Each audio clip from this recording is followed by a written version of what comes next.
कहते हैं कि कोई भी जब त्यौहार आता है तो हमारे जीवन में खुशियां लेकर आता है, लेकिन हमारे समाज में कुछ ऐसे लोग भी हैं जिनके चेहरे पर तब भी मायूसी होती है जब दिवाली होती है, तब भी मायूसी होती है जब ईद होती है, और तब भी मायूसी होती है जब गुरुपुरब होता है। वो लोग किसी परिचय के मोहताज नहीं हैं, क्योंकि लगातार वो प्रदर्शन कर रहे हैं, लगातार वो अपनी मांगों को लेकर तमाम अधिकारियों से मिलते रहे हैं। लेकिन जम्मू कश्मीर की ये व्यथा है कि जम्मू कश्मीर में आप प्रदर्शन भी कर लीजिए, अधिकार आपको कोई नहीं देगा। मैं बात कर रही हूँ डेली वेजर्स की, और अभी अगर सूरत हाल आपको बताऊं तो प्रचंड गर्मी है। अगर बिजली कहीं ना कहीं अगर आपको महसूस होता है कि उसकी कमी है तो आप उसी समय कॉल कर देते हैं दफ्तर, और कुछ लोगों को भेजा जाता है कि बिजली ठीक कर दीजिए। पानी की कमी महसूस होती है, आप दफ्तर में कॉल कर देते हैं तो डेली वेजर्स को भेजा जाता है कि पानी का नल खराब हो गया है, ये व्यवस्था चरमरा गई है, आप उसको ठीक कर लीजिए। और जब जम्मू में बरसात होती है तो गड्ढे बहुत पड़ते हैं सड़कों पर, तब भी कुछ लोगों को कहा जाता है कि विभाग कहाँ, और विभाग के अधिकारी आपके पास नहीं आते हैं, विभाग के डेली वेजर्स आते हैं। लेकिन उनकी ज़िंदगी में सच में खुशी कब आएगी ये हम भी नहीं जानते, क्योंकि मीडियाकर्मी लगातार इनसे जुड़े हैं।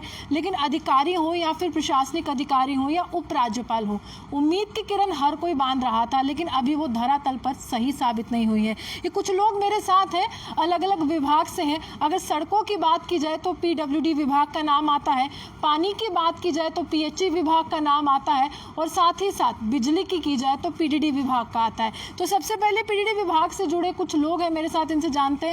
सर, क्या लगता है कि जब बिजली खराब होती है तो जो आपके अधिकारी होते हैं सबसे पहले क्या ऑर्डर आप लोगों के लिए आता है? पहले तो मैम आपका शुक्रिया अदा करता हूँ कि आप हमें हमारी आवाज़ जो है जनता तक और LG साहब तक, गवर्नमेंट तक पहुँचाते हो।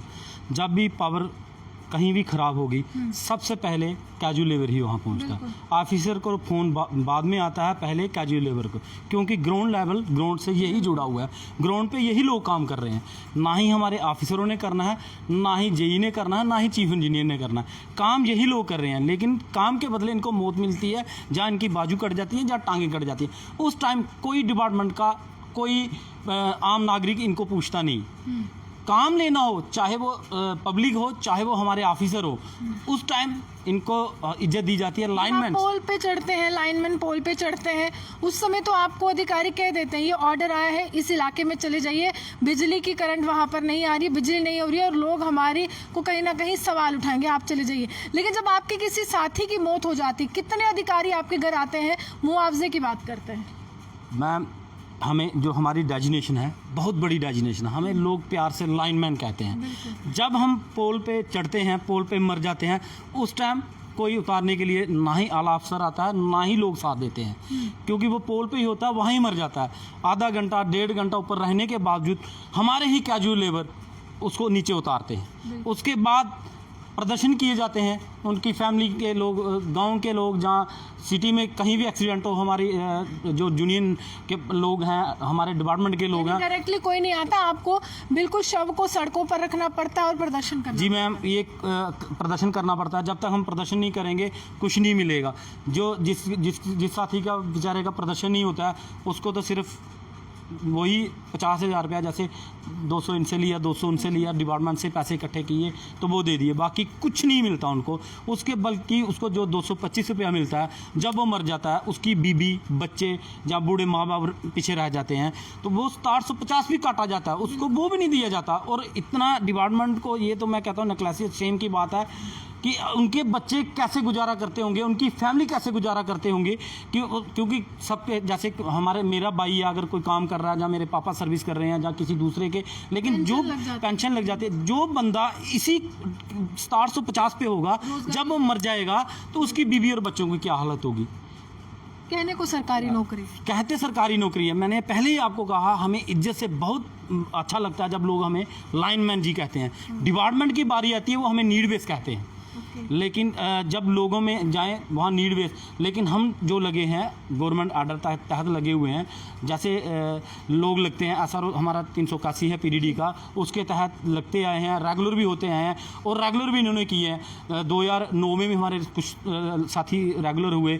लेकिन जब बारी आती है कैजुअल लेबर, काम लेने में बहुत मैं कहता हूँ कि ये कहते हैं, लेकिन कोरोना काल में भी बहुत किया होगा, बहुत ज़्यादा सर्टिफिकेट भी बहुत मिले होंगे। बहुत मिले मैम, बहुत सैलरी मिले। मिली थी? सैलरी उस टाइम सैलरी नहीं, अब सैलरी हमें अब मिलना स्टार्ट हुई है। पहले सैलरी, जैसे आपने पहले भी कहा कि दिवाली पे, ईद पे, हमें पहले जब सैलरी मिलती थी ईद पे, दिवाली पे भी हम वो भी नहीं मिलती थी।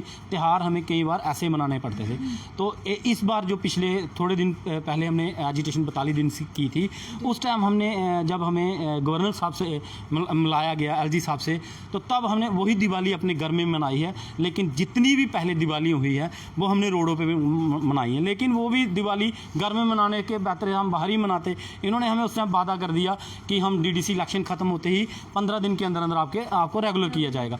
हमने इनके विश्वास पे हमने ये धरने उठा दिए। लेकिन जब हमने दिवाली हो गई, वोट भी बहुत दिए होंगे। वोट तो मैम हम उस टाइम तो आश्वासन दिया था, इन्होंने हमें कहा था कि 15 दिन के अंदर अंदर आपको रेगुलर। हमने उसी इनके आश्वासन पे हमने बहुत जोर लगाया, तन मन धन से। पहले भी हमने 25 MLA जिताए थे, और पहले भी हमने इसी विश्वास पे कि बीजेपी आएगी और हमारा मसला हल करेगी। लेकिन इन्होंने हमारा मसला आज तक कोई हल नहीं किया। हमारे बच्चे दर दर हो रहे हैं, हमारे माता पिता दर दर हो रहे हैं, हमारे साथी जो मर गए हैं, बाजू कट गई हैं, टांगें कट गई हैं, उनके लिए कुछ नहीं। अभी हाल ही में गवर्नर साहब ने, एलजी साहब ने कहा कि 10 लाख का एक इंश्योरेंस, जो प्रधानमंत्री योजना के तहत आम नागरिक का एक इंश्योरेंस होता है, वो एक है 325 का कि 12 रुपये का, ये 2 इंश्योरेंस हैं जो जिससे मिला के कोई 4 लाख की 3 लाख रुपया बनता है। वही 4 लाख 3 लाख रुपया हमारे साथियों को मिलता है, और कुछ नहीं, और कुछ नहीं देते हैं। आपसे जानना चाहूँगी, PWD विभाग से हैं आप, तो शहर की सड़कों की जब खस्ता हालत होती है, इस तरह की व्यवस्था होती है, आपके अधिकारी आपसे क्या कहते हैं? पहले तो आपका धन्यवाद कि हमारी जो बात जनता तक और एलजी साहब सब पहुँचाते हैं। जैसे हमारा प्रॉब्लम होती है, मैं ज़्यादा सिटी में वाली बात नहीं करूँगा, मैं आपको ऐसी बात बताऊँगा रूरल एरिया की। जैसे आप रामबन एरिया वाली साइड ले लो, बारिश हुई नहीं तो मलबा आया, लैंडस्लाइड। अब वहाँ पे, यहाँ पे तो चलो मशीन JCB आ जाती है तो हो जाता है। वहाँ पे ऐसा होता है कि घंटे लग जाते हैं। फिर वहाँ पे जो हमारे कैजुअल लेबर भाई हैं वो आते हैं, वो बेलचा और गेंती लेके उसको पीछे हटाते हैं। एक्चुअल में यहाँ पे मैं सिटी की बात बताता हूँ, एक बड़ी प्रॉब्लम आती है यहाँ पे ब्लॉकेज होने की। जैसे वहाँ पे रोड है, रोड में ब्लॉकेज होगी तो यहाँ पे लोग कौन आएगा? यहाँ पे मुझे लगता नहीं है कि कोई काम करके राजी है। एक्चुअल में मैं किसी के टाउंट नहीं कर रहा हूँ, मतलब यह है कि ये जो कैजुअल लेबर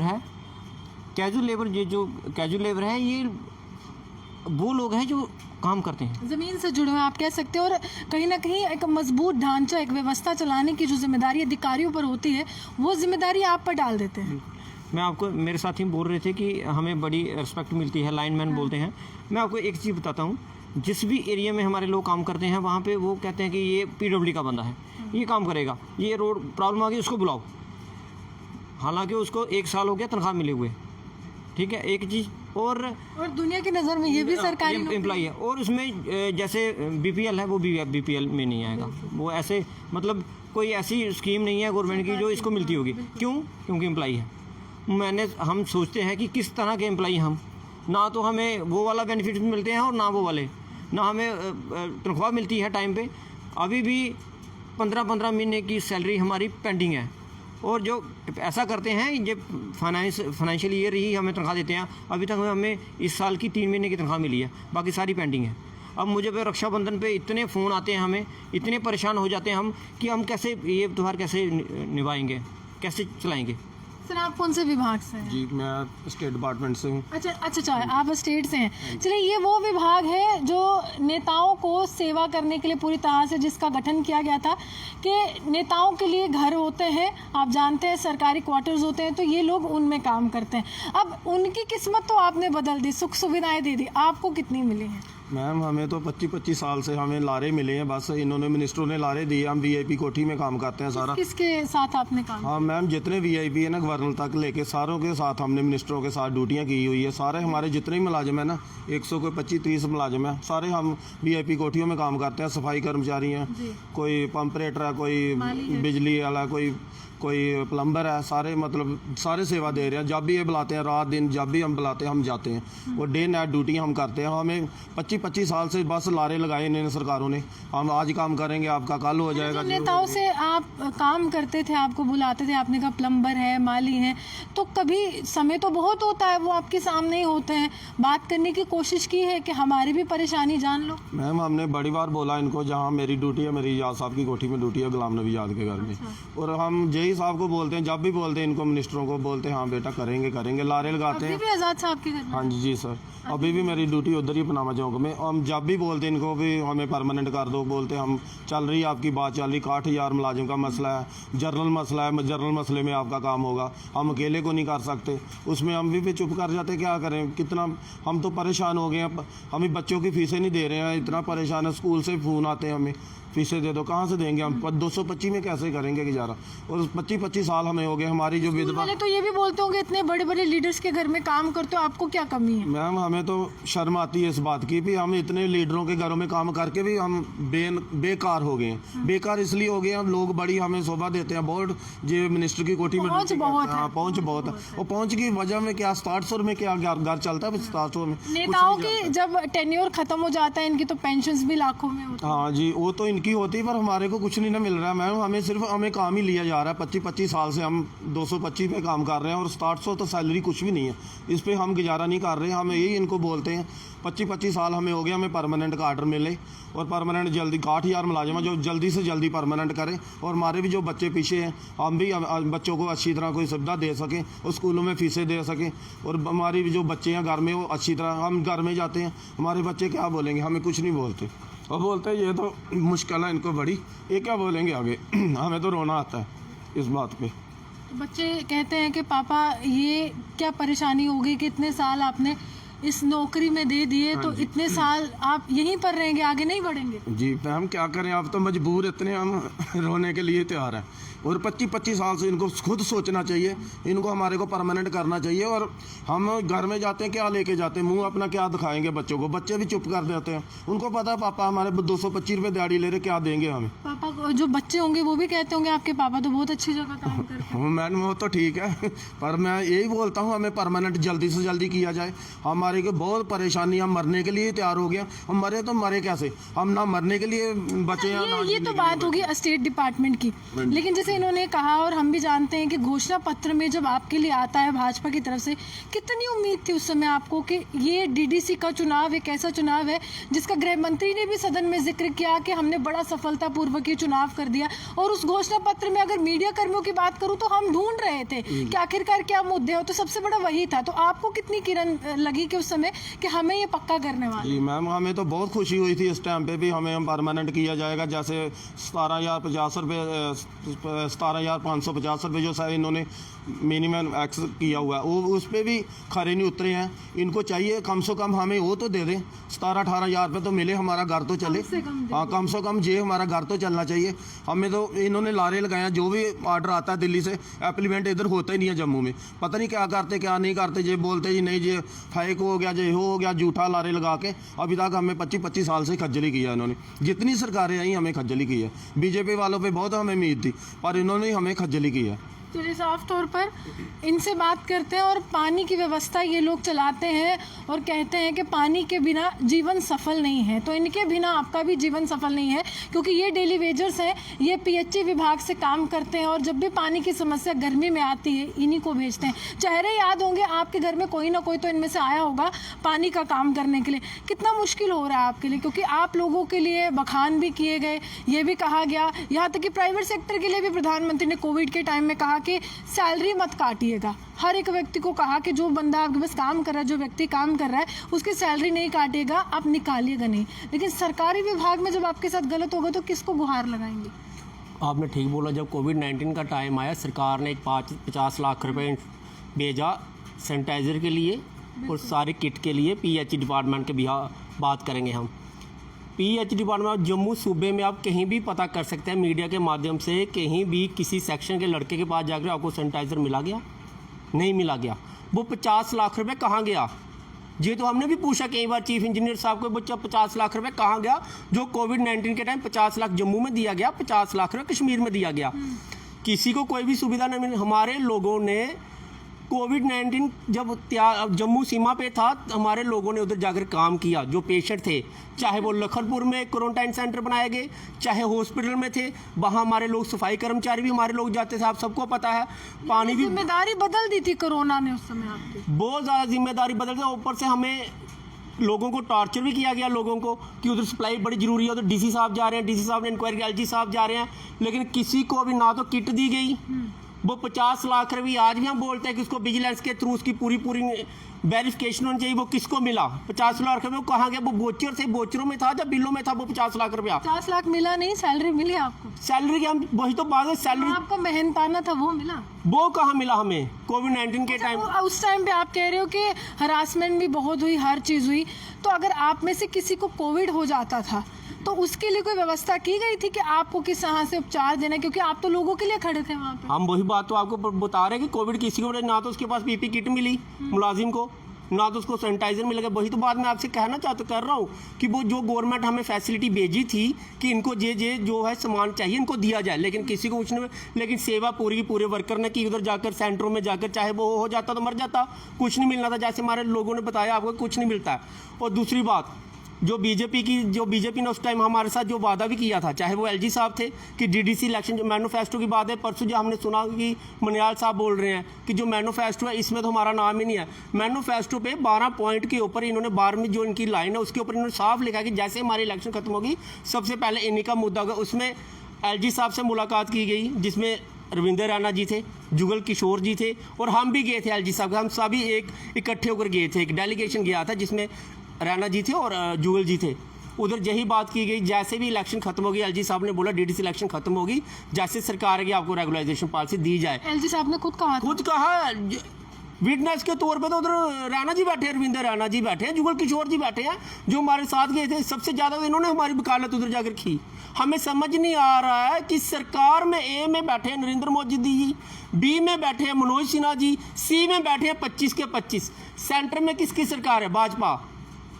एलजी साहब किसके हैं? भाजपा की। सारी दुनिया को पता है, जो हमें थोड़ा पता है, सभी दुनिया को पता है। तब भी ये काम क्यों नहीं हो रहा है? ये काम इसलिए नहीं हो रहा है कि 60,000 लोगों को सिर्फ वोट बैंक की राजनीति में आज ये बोलते हैं कि ये पाप की गिरे। कोई बोल रहा है कि ये हमारे दहेज में मिले हैं।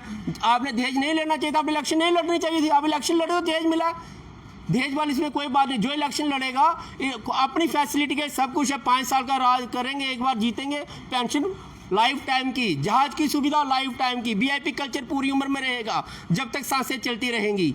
हम ये चाहते हैं, हम कुछ नहीं चाहते हैं सरकार से, हम चाहते हैं कि 2 वक्त की रोटी की जो लड़ाई है 25 साल से, आज भी हम लोग वेट करें। एलजी साहब के साथ जो मुलाकात हुई थी उसकी आज 6 महीने हो गए। 6 महीने के बाद आज प्रेस कॉन्फ्रेंस की गई है। हमें भी 60,000 लोग बोलते हैं कि आपको क्या प्रॉब्लम है, आप क्यों चुप? हम भी रोज़ कहते हैं कि नहीं हो जाएगा, हो जाएगा। जब हमने 1-2 बार देख लिया कि अब ये सरकार करने वाली कुछ नहीं है, हम तभी अब आकर 25 तारीख को हम फिर से एक डिवकॉम ऑफिस के बाहर एक धरना प्रदर्शन करने वाले हैं, और उससे पहले हम सभी डिवीज़नों के जो है टूर लगाने वाले हैं, जितने भी ऑल डिपार्टमेंट के लीडरशिप है वो। और हम एलजी साहब से यही कहना चाहते हैं कि आप खुद एक मिनिस्टर रहे हैं रेलवे के, आपको पता कि एक 60,000 लोगों के लिए कितना चाहिए। आप खुद एक मंत्री रहे हैं, रेल मंत्री भी रहे हैं, आप एलजी सांसद भी रहे हैं, आपको सब पता। हमें पॉलिटिक्स का इंजेक्शन मत बनाएं, हमें पॉलिटिक्स का इंजेक्शन मत बनाएं। हमें जो है 2 वक्त का रोटी के लिए जो सारे के सारे 60,909 लोग हैं, जो आपको बहुत जल्दी है सड़कों पे दिखेंगे, और एक बहुत बड़ा जो मुहिम आंदोलन की जो आने वाले 25 तारीख को हम उधर अनाउंस भी करेंगे डिपकॉप साहब के सामने। चलिए, साफ तौर पर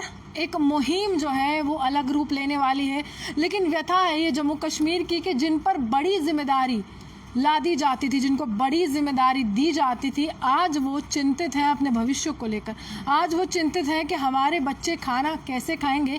जो तमाम नेताओं को सुख सुविधा प्रदान करते थे, आज वो नेता भी सिर्फ यही कहते हैं कि ये काम है कर दीजिए, लेकिन जो उनका काम है, जो उनके परिवार के लिए करना है, वो कोई भी नहीं करता है। डेली वेजेस सच में सियासत की भेंट चढ़ रहे हैं, इसमें कोई दो राय नहीं है। आप यूँ हमारे से बने देखते रहते न्यूज़ 9 24 की।